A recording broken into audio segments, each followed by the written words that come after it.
Saudara-saudara, kita harus mengetahui kriteria ilmu manfaat, supayalah kita bisa faham yang mana tuh ganjaran besar kita duduk di majelis ilmu, kita berangkat di majelis ilmu yang mana begitu. Maka ada kriteria-kriterianya ilmu manfaat. Ada 3 kriteria ilmu yang manfaat.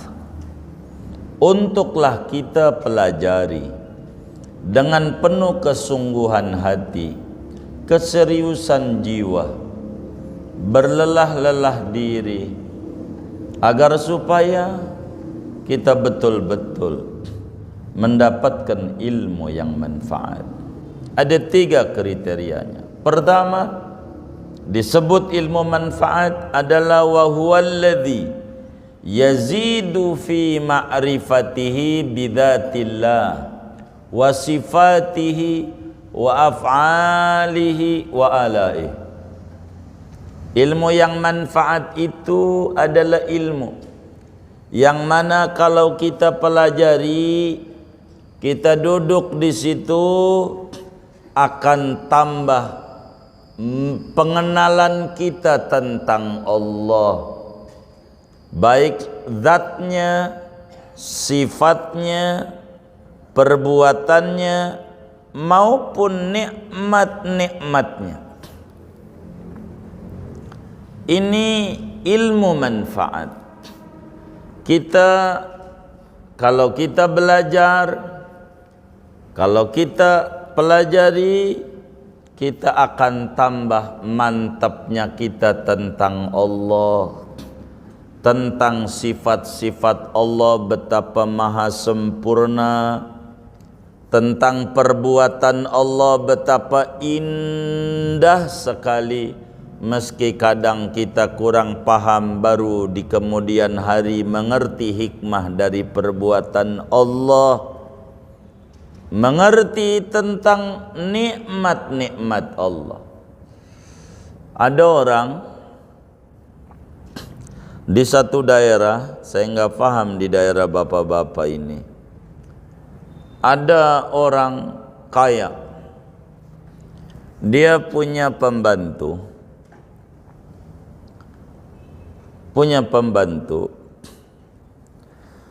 waktu pembantunya itu tidur, itu majikan dijagain tuh pembantu, dia tidur dikipasin pakai kipas yang biasa bikin sate itu, dikipasin tidurnya oleh majikan,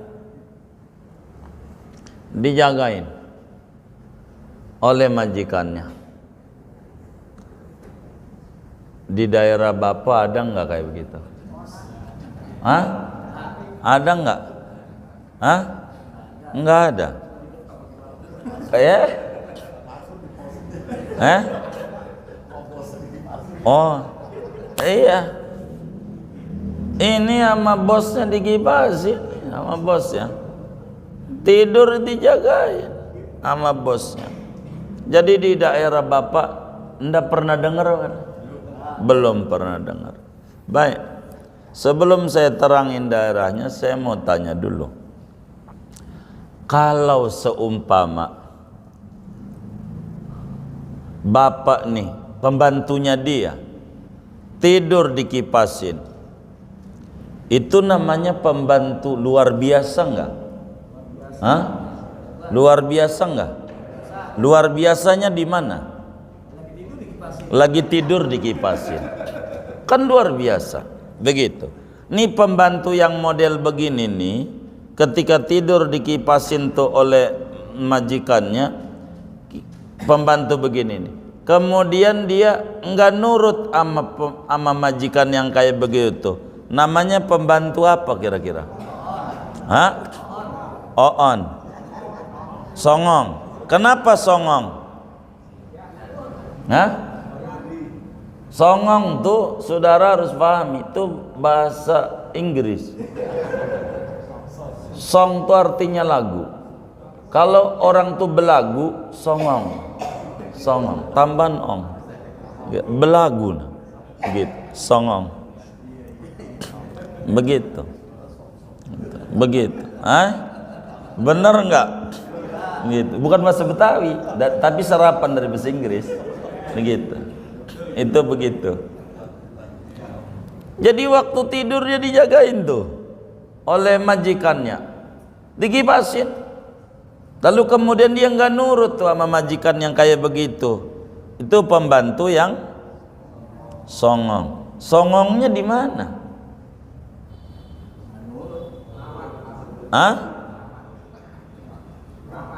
Ngelawan.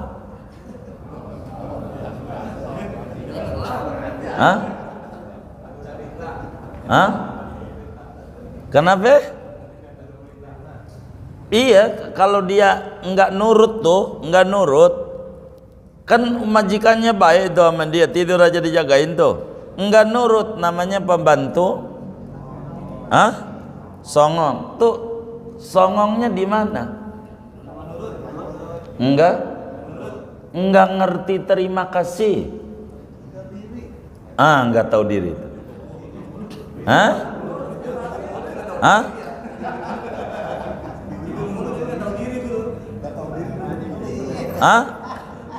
Enggak tahu diri, enggak mengerti, enggak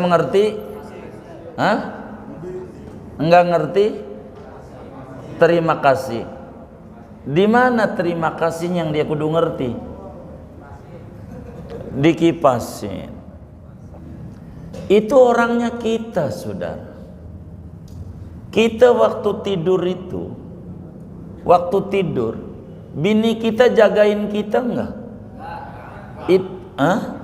Kagak. Kita tidur, bini kita ngapain?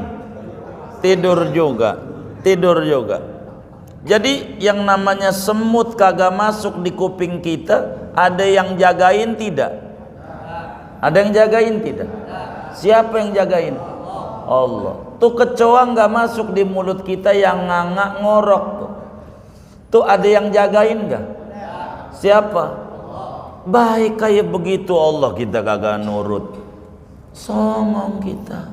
Songong. Allah udah baik banget. Malah nyalain Allah mulu. Begitu udah baik.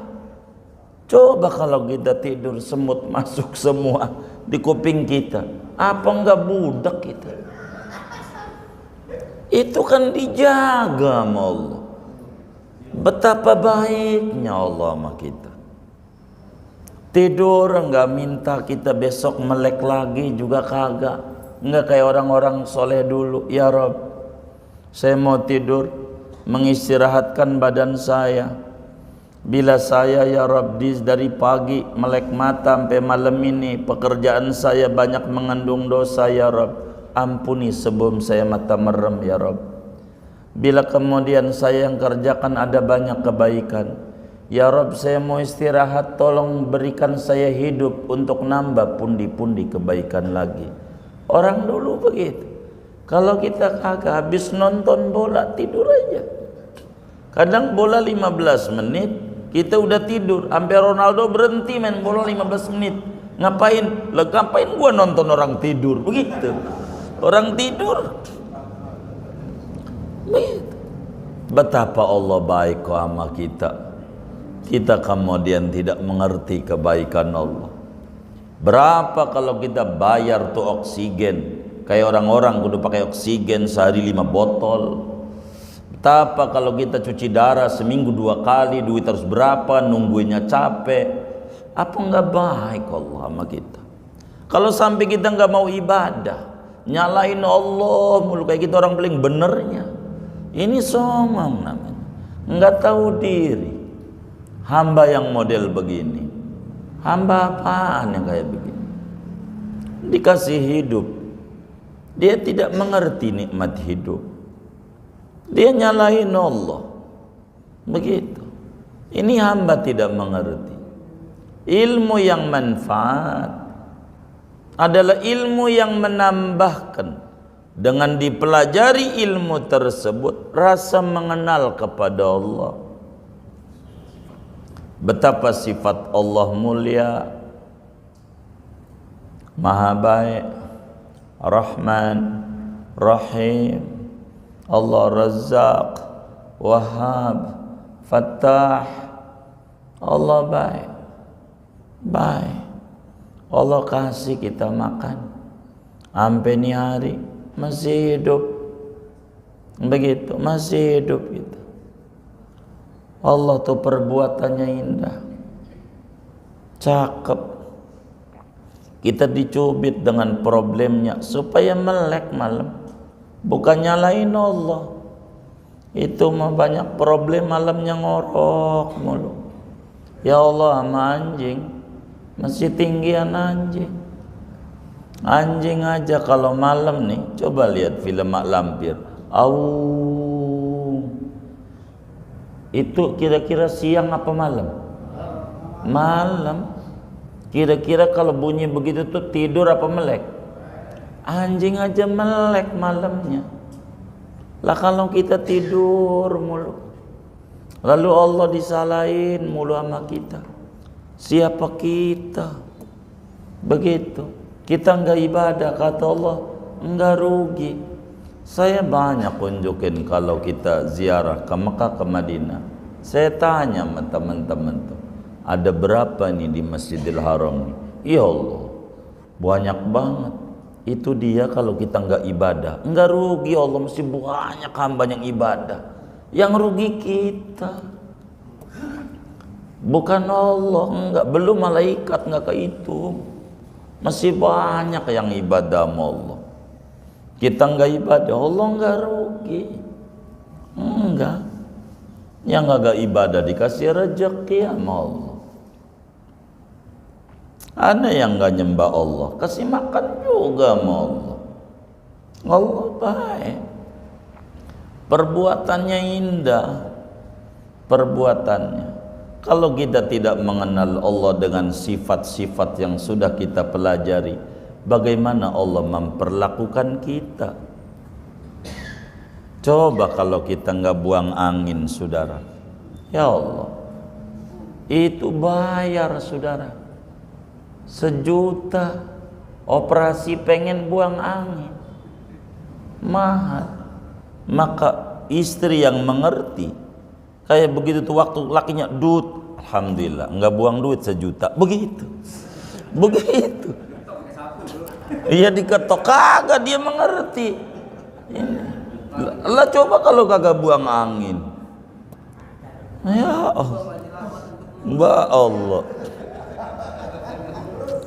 Begitu. Ini nikmat besar dari Allah. Apa itu bukan nikmat? Ya Allah, duit banyak, ke Bali nyampe, ke Puncak nyampe, ke Mekah nggak nyampe. Begitu jauh. Begitu ke Eropa nyampe. Begitu ke Paris nyampe, London nyampe, kemana nyampe.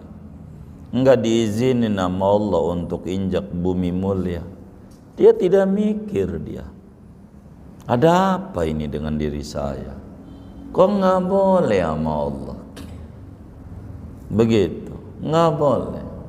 Matanya yang bisa melihat, nggak dia syukuri.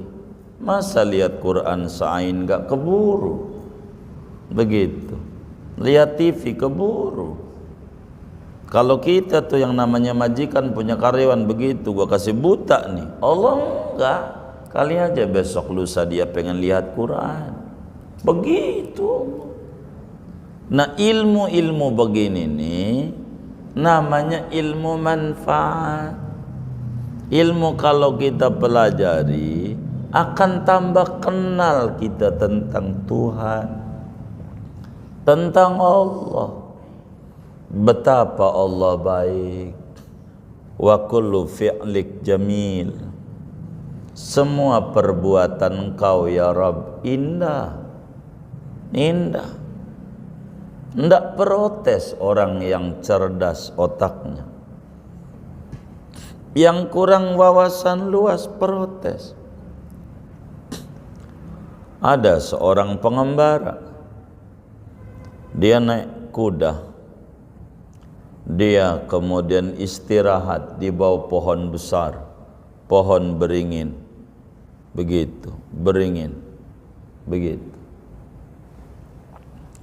Dia duduk sambil tiduran, lelahnya dari perjalanan. Dia lihat ke atas, ini pohon gede banget beringin, tapi buahnya kecil, enggak semenggah ini.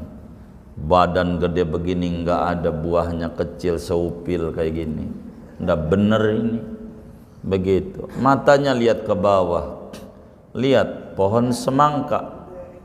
Pohon semangka kecil, buahnya gede segede pala. Ini enggak bener ini. Begitu kudunya juga pohon beringin yang buahnya segede semangka, pas emang pohonnya besar. Begitu. Kudunya juga yang buah kecil kayak begitu. Adalah buat semangka kecil. Ini ndak benar ini. Dia bilang nggak benar, jatuh tuh buah beringin kena hidungnya. Baru dia alhamdulillah. Coba kalau buah beringin segede semangka, modar saya, modar. Jadi Allah itu indah. Jangan protes sama Allah, protes sama diri. Ada masalah apa? Jangan-jangan Tuhan udah bosan sama kita. Dicari di kelompok orang sholat duha, ora ada. Dicari di kelompok orang tahajud, kagak ada. Dicari lagi di kelompok orang yang baca Quran sehari sejuz, orang nemu. Kemana Allah mau nyari kita? Bukan Allah nggak open, Allah udah pegel nyari kita. Di mana adanya? Di kelompok, di Empang lagi, cebur kami. Begitu. Aduh, begitu. Ini ndak benar. Maka ilmu manfaat, ilmu manakala kita pelajari akan tambah kenal tentang Allah, akan tambah kenal tentang sifat-sifat Allah, akan tambah kenal tentang perlakuan Allah kepada kita, akan kenal tentang nikmat-nikmat Allah yang diberikan kepada kita. Banyak lahir enggak bawa baju, berapa kita punya baju di rumah? Begitu, lahir enggak bawa rumah, enggak bawa duit, enggak bawa apa, Tuhan openin semuanya. Masih juga kita nyalain Allah. Bodoh kita tentang Allah, bodoh. Ada yang enggak beres kita dengan Allah, sadari itu. Jangan salahin Allah. Nah, ilmu yang model-model begini namanya ilmu manfaat. Disiplin ilmunya namanya ilmu tauhid. Bahasa lainnya ilmu usuluddin. Begitu. Bahasa lainnya ilmu aqidah Islam. Bahasa lainnya ilmu fiqhul akbar. Ini yang paling pokok untuk kita pelajari, biar kita mengerti sehingga hidup kita penuh kemantapan iman dan kebagusan keyakinan. Ayam, ya Allah, ayam, anaknya 8, kecil kayak begitu, kontrakan gak punya nggak ayam? Lah kagak. Kantor buat kerja nggak ada, aplikasi Gojek nggak punya, anak kecil-kecil 8, kecil-kecil. Mana lakinya si boy kagak open, nyari babon lain, tapi dia bisa ngegedein anak-anaknya yang 8 tanpa ada lakinya. Yakin perbuatan Allah itu indah. Ayam, masa kita kalah sama ayam? Begitu, kalah. Ayam aja mantap sama Allah. kita enggak mantap, iman kita kalah sama ayam. Mantap iman kita, kudu mantap. Ini penting. Yang kayak begini biasa. Kedua, ciri ilmu manfaat, saudara, wa ya'rifu bihi ma amarahu bihi min ta'atihi wa nahahu anhu min maksiyatihi an maksiyatihi. Ilmu manfaat cirinya adalah ilmu yang bila kita pelajari, kita akan tahu mana-mana perintah Allah, mana-mana larangan Allah.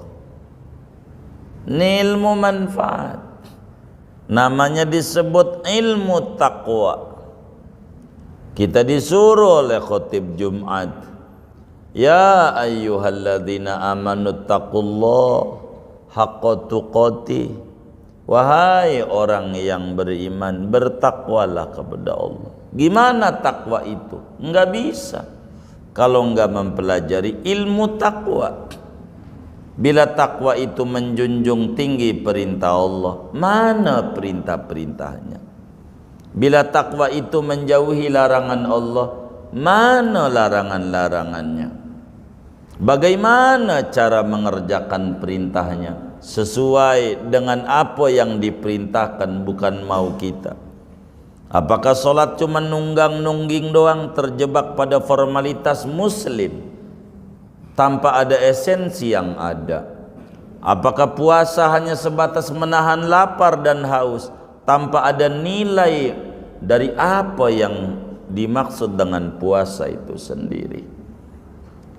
Dia harus belajar. Ilmu kalau kita pelajari akan tahu, oh ada ajaran ini, oh ada ajaran ini, oh ini dilarang toh, oh ini enggak boleh. Ini namanya ilmu manfaat yang disebut ilmu fiqih. Ilmu manfaat, ilmu fiqih. Bila ilmu mengenal Allah namanya ilmu tauhid, maka ilmu fiqih namanya ilmu mengenal mana perintah Allah, mana larangannya, bagaimana wudhu yang benar, bagaimana mandi junub yang benar, bagaimana solat yang benar, bagaimana puasa yang benar, bagaimana zakat yang benar, bagaimana haji atau umroh yang benar, begitu seterusnya. Ini namanya ilmu manfaat. Ilmu yang kalau kita pelajari, kita akan tahu awamirallah wa nawahiyah. Kita akan tahu perintah-perintah Allah, kita akan tahu larangan-larangan Allah, baik perintah wajib maupun perintah sunat, baik larangan haram maupun larangan makruh. Kita akan tahu yang mana ini, yang mana. Begitu. Ini namanya ilmu manfaat, ilmu belajar, jadi ngerti. Begitu. Ini penting, disebut ilmu fiqih. Yang ketiga, yang namanya ilmu manfaat, wa yubassiruhu bi'uyubi nafsihi wa afati a'malihi wa makaidi aduwih. Ilmu manfaat adalah ilmu yang kalau kita pelajari akan kita jadi tahu tentang aib-aib diri kita, tentang kekurangan diri kita. Kita pelajari diri kita sehingga kita nggak sempet untuk memperbincangkan kekurangan orang lain. Wong diri kita juga punya aib. Punya aib. Laksana orang sakit di rumah sakit. Aduh.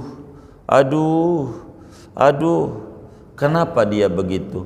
Dia bukan bantuin temennya yang lagi adu-aduan, bukan. Dia lagi ngerasain sakit yang di dirinya. Dia kagak pikirin sakit yang temennya, yang di sampingnya, tapi yang dipikirin penyakit dirinya. Orang kalau dia tahu dalam dirinya ada aib, ada kekurangan, maka dia akan berupaya membuang kekurangan. Dia sadar bahwa dirinya makhluk lemah. Manusia itu asalnya dari lemah, kata orang Jawa. Lemah itu tanah. Itu manusia asalnya dari tanah. Kita orang dari tanah. Dan tanah itu sifatnya beda-beda. Enggak ada yang sama sifatnya. Ada orang kelakuannya rese mulu, megelin mulu. Ini patut diduga asalnya dari tanah sengketa. Dari tanah apa? Tanah sengketa itu ribet ya. Begitu. Meribet mulu kelakuan. Begitu, gitu. Ada orang ya Allah, kelakuannya plin-plan. Kadang ngaji, kadang enggak, kadang bagus, kadang enggak. Ini patut diduga asalnya dari tanah urugan. Kalau tanah urugan tuh labil, kelakuannya labil, plin-plan. Jangan-jangan dari tanah urugan yang model kayak begini, enggak jejak, enggak. Kalau ada orang kelakuannya songong, ya Allah gayanya selangit, patut diduga asalnya dari tanah tinggi dia. Karena gayanya selangit, gaya doang, ya Allah, menang gaya doang. Emang juga tong kosong berbunyi nyaring, begitu. Gaya doang, begitu. Kalau ada orang demennya ke mall mulu, patut diduga asalnya dari Tanah Abang, begitu. Emang juga demennya shopping mulu, shopping. Kita nih sadari kekurangan kita. Apa kekurangan kita? Pelajari. Minta panjang umur mulu, apa muatannya? Orang umur itu kayak gunungan es. Yang namanya es dipakai habis, enggak dipakai juga habis. Dibawa ibadah mati, enggak ibadah mati. Mau ngapain hidup? Begitu. Kalau enggak ibadah tuh panjang mulu umurnya, mendingan kan mati juga. Udah mati pengen disolatin lagi. Solatinya di masjid, mana jarang main ke masjid, mainnya ke empang mulu. Begitu. Mainlah ke masjid, begitu ibadah. Ya Allah, ibadah. Biar kita benar. Aib kita, kekurangan. Tuba liman syaghalahu uyubuhu an uyubin nas. Kata Nabi, berbahagialah orang-orang yang sibuk memikirkan aib dan kekurangannya, tak keburu mengomentari kekurangan orang lain. Mengapain? Begitu. Dah kita rapihin diri kita aja. Begitu. Ada orang ngata-ngatain kita di belakang, yakini berarti kita udah di depan. Alhamdulillah. Begitu. Kalau ada orang ngerendahin kita, yakini berarti kita udah tinggi. Begitu aja. Ngapain capek? Biarin begitu. Mulut-mulut dia, enggak bayar ini dah, enggak apa-apa. Begitu. Tapi ini dibanting mulu, anggap aja bola pingpong.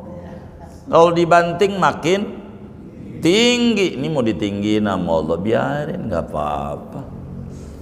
Begitu hidup. Biasa. Orang kita banyak kekurangannya. Begitu. Saya suka ditegur. Itu muridnya suka ngata-ngatain itu. Itu guru saya. Karena nggak mungkin orang yang menilai itu orang yang lebih tinggi. Gitu. Nggak ada yang lebih rendah menilai. Yang menilai mau di sekolah-sekolah tuh. Yang lebih tinggi itu guru saya. Bisa nilai, ya kan? Orang yang bisa monten itu guru yang bisa monten. Biasa itu. Wa yubassiruhu bi'uyubi nafsihi wa afati amalihi, malapetaka amalnya, amal yang bikin habis. Kita tahu ada riya, ada ujub, ada dengki, ada sum'ah, ada kibir, ada ngeluh mulu. Orang tukang ngeluh tuh habis ganjarannya dari ibadah dia, ngeluh mulu. Kata Nabi, man asbaha wa huwa yashku dhiqa ma'isyatihi faka'annama yashku rabbah. Siapa orang yang ngalamin hari dia mengeluhkan tentang persoalan rezekinya, sebetulnya dia bukan mengeluhkan lagi jelek-jelekin Allah, tambah susah dia hidupnya. Dia mestinya dekat. Kalau rambutnya gondrong, deketinlah tukang cukur. Kalau banyak problem, dekati Allah. Aku ya sama Allah, kita banyak salah ini, nggak mungkin. Wong Allah maha baik. Ada malapetaka amal tuh sama kita ini, yang kita kerjakan ini. Wa makaidi aduwi, dan ilmu itu kalau kita pelajari akan kita jadi tahu tentang tipu daya setan sebagai musuh kita. Inna syaitana lakum aduwwum mubin. Setan itu musuh yang nyata bagi Anda. Kita enggak lihat setan, setan lihat kita. Bagaimana kalau kita enggak bergantung kepada Allah? Kita sibuk dengan aib dan kekurangan kita. Untuk apa? Untuk kemudian kita supaya balik sama Allah. Yauma la yanfa'u malun wala banun illa man atallaha biqalbin salim. Pada hari itu enggak ada manfaat harta dan anak. Yang bermanfaat adalah bila balik sama Allah, membawa hati yang selamat, hati yang sehat dari aib-aib, akhlak-akhlak buruk hati yang kudu kita bersihkan. Inilah kecerdasan spiritual. Ini yang kudu diupayakan. Karena Nabi memiliki sifat fatana, cerdas. Maka kita pun juga kudu mendidik anak-anak kita supaya apa? Supaya cerdas. Dengan ilmu orang bisa mendapat bahagia di dunia. Dengan ilmu orang bisa dapat bahagia di akhirat. Dengan ilmu orang bisa mendapatkan bahagia di dunia dan di akhirat. Gitu. Begitu ilmu. Kata Imam Syafi'i radhiyallahu ta'ala an, man arada dunya fa'alaihi bil ilmi wa man arada al akhirah fa'alaihi bil ilmi wa man aradahuma fa'alaihi bil ilmi. Siapa orang pengen dunia, kudu punya ilmu. Siapa orang pengen akhirat, kudu punya ilmu. Siapa orang pengen dunia dan akhirat, kudu juga dengan ilmu. Semuanya ada ilmunya. Ada ilmunya. Maka orang yang sibuk untuk menyulam pakaian-pakaiannya yang robek adalah orang yang gak bakal mikirin sulaman-sulaman orang lain, takut dia nantinya ketusuk oleh jarumnya. Orang yang sibuk memikirkan kekurangan dirinya, no comment dengan kekurangan urusan orang lain, urusannya dah. Kita sibuk pelan-pelan benahi biar kita ada nilai manfaat dari waktu demi waktu yang Tuhan berikan, supaya mengerti betapa pentingnya menyehatkan qalbu. Ini namanya disebut ilmu akhlak tasawuf. Sebab hati macam-macam, ada qalbun marid, hati yang sakit, fi qulubihim marad fazadahumullahu marada. Hati yang sakit bakal bertambah penyakit-penyakit lahir macam-macam. Begitu, tiap hari rajinnya ngecek gula darah mulu, iman gak dicek. Cek lagi tekanan darah, cek lagi kolesterol, saban hari sampai beri alatnya. Mau ngapain? Ngecek mau iman. Kita bakal diracunin nama begitu. Kalau ngecek iman bakal diracunin oleh iman, sehingga kita akan kecanduan untuk dekat dengan Allah Subhanahu wa taala. Itu ilmu parameter keimanan. Itu begitu. Kalau qalbun marid, yang dipikirin adalah kesehatan lahir, meski jiwa banyak penyakit, rugi hidupnya, rugi.